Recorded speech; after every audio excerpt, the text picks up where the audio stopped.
All right, hypertension is one of the causes, one a very important cause of hemorrhage, right? जैसे जो लोगों का systemic hypertension है, जिनमें हम लोग कहते हैं इनका बीपी बढ़ा हुआ है। जैसे हम लोग यहाँ पर फोरआर्म में यहाँ पर बीपी नापते हैं तो प्रेशर बढ़ा हुआ है, तो उसकी वजह से ब्लीडिंग हो सकती है ना।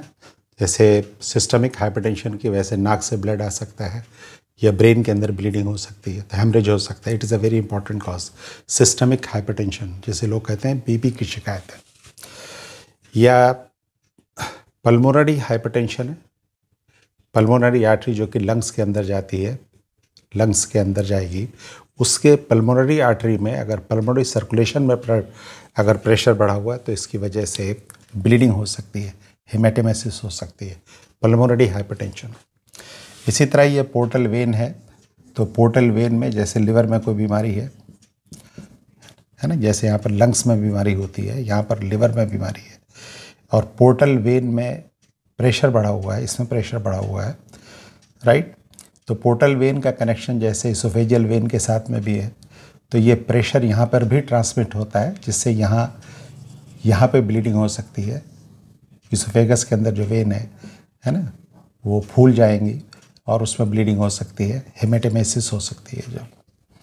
तो portal hypertension, pulmonary hypertension, systemic hypertension, right, इनकी वजह से जगह जगह, जैसे इसमें खांसी में ब्लड आ जाएगा, इसमें जैसे हमने आपको बताया कि नाक में या ब्रेन में ब्लीडिंग हो सकती है, इसमें उल्टी में ब्लड आ सकता है इसमें, एंड देयर में बी बिग ब्लीडिंग, बड़ी ब्लीडिंग हो सकती है। Hypertension is a very important cause.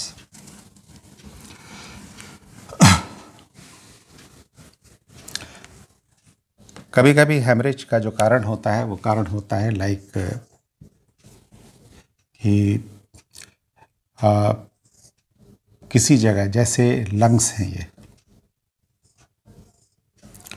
तो लंग्स में टीबी है, और टीबी जो इन्फेक्शन है उसने ब्लड वेसल्स को इन्वॉल्व कर लिया, तो इसकी वजह से ब्लड वेसल टूट जाएगी और इसकी वजह से ब्लीडिंग हो जाएगी। तो infection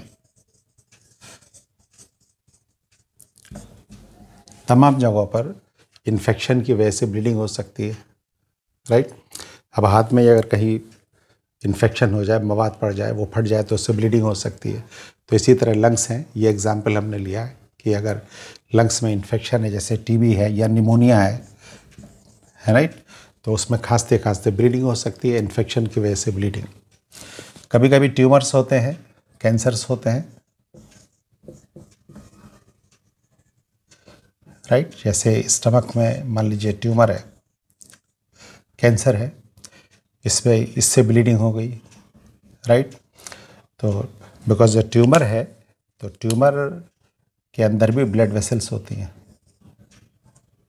right, and the blood vessels delicate होती हैं, कमज़ोर होती हैं ट्यूमर के अंदर की ब्लड वेसल्स। तो कभी कभी जैसे इसकी वजह से उल्टी लगती है ट्यूमर की वजह से, तो उल्टी हुई और साथ में ये ब्लड वेसल रप्चर कर गई और इसकी वजह से ब्लीडिंग हो गई जो है।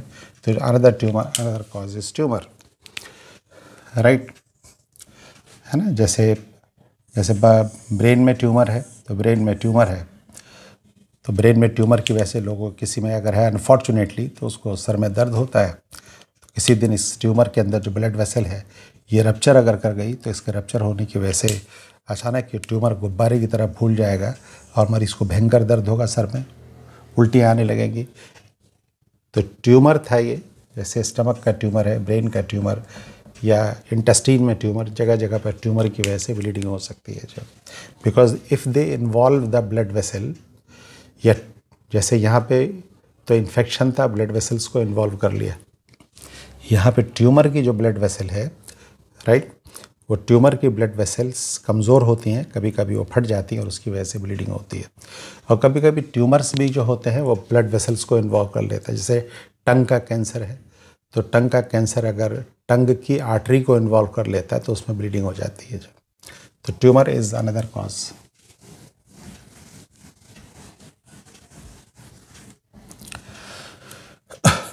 कभी कभी देखिए एन्यूरिज्म होता है, जैसे मान लीजिए ये एब्डोमिनल एओर्टा है, राइट। इसमें एनोरिज्म है, ये इस तरह से डायलेट कर गया, राइट। अगर ये रप्चर कर गया एनोरिज्म, जैसे ये एओर्टा है, सबसे मोटी वाली आर्टरी है एक तरह समझ लीजिए, इसकी दीवार में बीमारी हो गई है, बीमारी की वजह से जैसे एथेरोस्क्लेरोसिस हो गई इसमें बीमारी,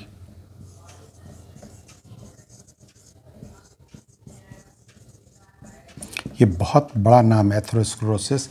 तो इसकी वजह से जैसे एओर्टा कमज़ोर हो गया और ऐसे फूल गया गुब्बारे की तरह, राइट, तो उसे हम लोग एन्यूरिज्म बोलते हैं।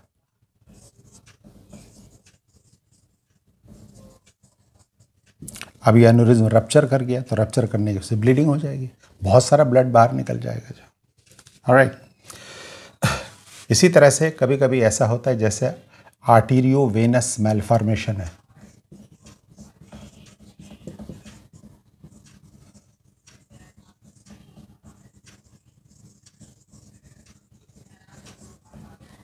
जैसे मान लीजिए ब्रेन है या किसी और जगह पर, जैसे ब्रेन है और ब्रेन के बाहर जो झिल्ली है मेनिंजीज, इसमें वेन है मान लीजिए और आर्टरीज हैं, तो दोनों अलग अलग होती हैं, लेकिन अगर इन दोनों के बीच में कम्युनिकेशन है, ये गलत है जो कम्युनिकेशन हो गया, इसे हम लोग बोलते हैं मैल फॉर्मेशन। मैल का मतलब एबनॉर्मल, गलत, ये गलत फॉर्मेशन, गलत कनेक्शन है ये, और यहाँ से रप्चर, इसमें ब्लीडिंग हो सकती है। आर्टरी का ब्लड जब इस मैलफॉर्मेशन से वेन में जाएगा, बिकॉज आर्टरीज में प्रेशर हमेशा ज़्यादा होता है, तो ये इंगॉज्ड हो जाएगा, फूल जाएगा और उससे ब्लीडिंग हो सकती है, आर्टीरियोवेनस मैलफॉर्मेशन जो है, राइट। तो देखिए अगर किसी मरीज़ के ब्रेन में ब्लीडिंग हो गई तो पता लगाया जाता है कि वजह क्या है और उसी के हिसाब से इलाज किया जाता है। तो हम लोग पैथोलॉजी का मतलब ये है कि हम लोग थोड़ी डिजीज़ को पहले से जानने लगते हैं अगर, तो हमें बाद के जो सब्जेक्ट्स हैं जैसे मेडिसिन है और दूसरी चीज़ पढ़ने में आसानी रहती है। जो कभी कभी आर्टरीज़ में एमाइलॉइड डिजनरेशन होता है,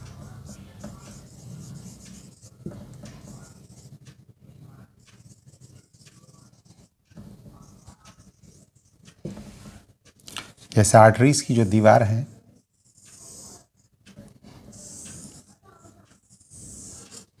तो इनकी दीवारों में एक एबनॉर्मल, ब्लड के अंदर कुछ एबनॉर्मल प्रोटीन्स हैं, तो वो प्रोटीन्स यहाँ डिपॉजिट कर गई हैं।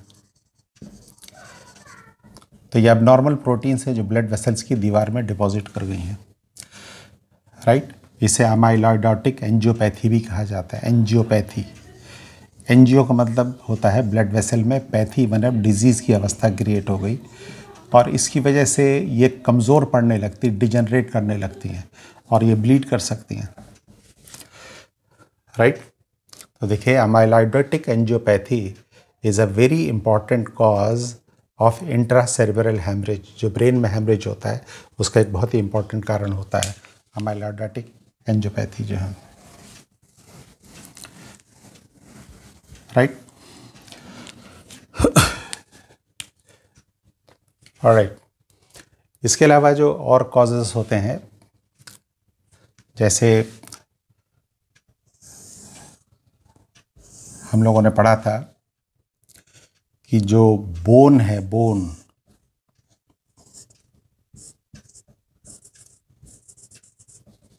तो बोन के अंदर जो खोखला जगह है जिसमें गूदा भरा हुआ है, bone marrow, bone marrow,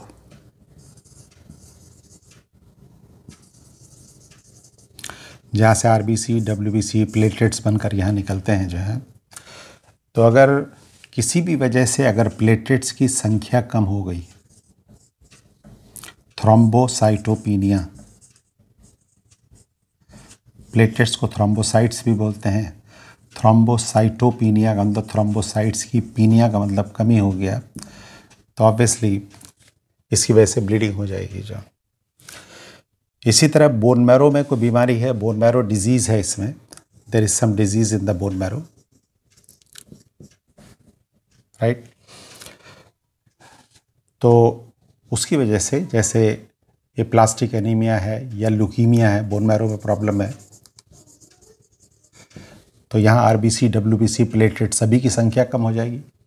bone marrow की बीमारियाँ जो होती हैं इनमें पैनसाइटोपिनिया होता है। पैनसाइटोपिनिया मतलब समस्त प्रकार के पैन सेल्स की संख्या कम हो जाएगी, उसमें प्लेटलेट की संख्या भी कम होगी, तो प्लेटलेट की संख्या कम होगी तो उसकी वजह से क्या हो जाएगी, ब्लीडिंग होगी। इसी तरह से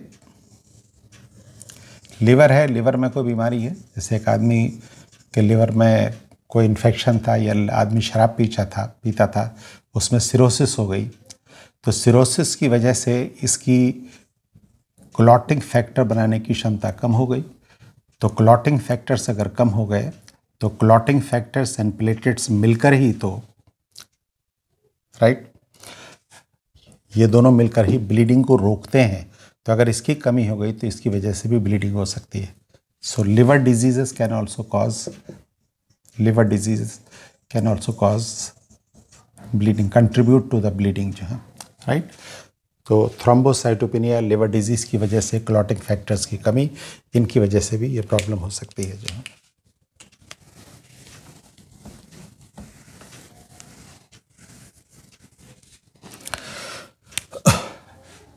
है ना। हम लोग इसको बाद में भी पढ़ेंगे, है ना। हम लोग अब जैसे क्लास में पढ़ते हैं हम लोग, या बाद में अभी हम लोग पढ़ेंगे जो है कि खून की नलियों के अंदर प्रकृति ने, कुदरत ने प्लेटलेट को और क्लॉटिंग फैक्टर्स को इसीलिए डाला है कि अगर खून की नली टूटने वाली है तो ये जल्दी से आकर यहाँ इकट्ठा हो जाती हैं और यहाँ पर ये एक प्लग बना देती हैं, प्लग, ताकि ब्लीडिंग होने ना पाए, ये इनका काम है। तो बेसिकली 3-4 प्रक्रिया हैं। ब्लड वेसल्स की दीवार मजबूत होनी चाहिए, इसमें कोई बीमारी नहीं होनी चाहिए। प्लेटलेट की संख्या नॉर्मल होनी चाहिए, क्लॉटिंग फैक्टर्स की मात्रा नॉर्मल होनी चाहिए, राइट, और इसमें प्रेशर नॉर्मल रहना चाहिए। ये सब चीज़ें अगर नॉर्मल है तो blood will flow normally without escape, मतलब फिर ब्लड वेस ये टूटेगा नहीं, ब्लीडिंग नहीं होगी। लेकिन अगर इनकी कमी अगर है तो उसकी वजह से मरीज में ब्लीडिंग, इसमें कहीं पर भी कुछ गड़बड़ी है, जैसे ब्लड वेसल कमज़ोर है, प्लेटलेट की संख्या, क्लॉटिंग फैक्टर कम है, या प्रेशर अगर बढ़ा हुआ है, तो इसकी वजह से मरीज में ब्लीडिंग होगी जो है। कभी कभी कुछ लोगों में हेरिडिटरी कॉजेज़ होते हैं। हेरिडिटरी यानी आनुवांशिक, हेरिडिटरी टीलेंजिएक्टेजिया है जैसे,